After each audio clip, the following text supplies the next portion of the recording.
Naging balakid din po yan sa akin talaga. Oh. Yes po, aminin ko na.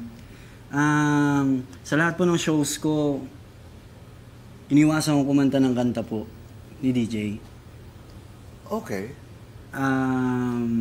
Talagang, yung mata ko ho, meron tong sensitive po to sa ilaw. Binawasan ko na rin po magsalamin.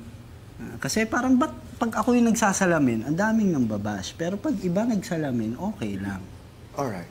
Okay. Yun ang nakakapagtaka eh. Bakit pag ako kumanta ng ganito? Sinasabing kinokopya mo si DJ. Pero pag iba kumanta, wala namang bashing. Pinupuri nila. Ba't ako binabash nyo?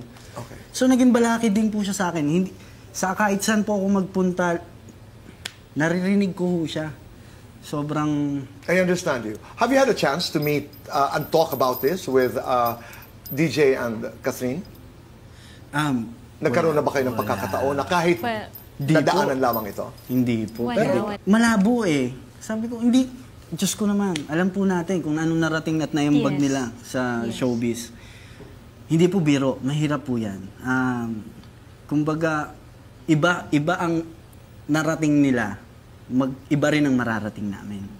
At iba po ang gusto namin puntahan.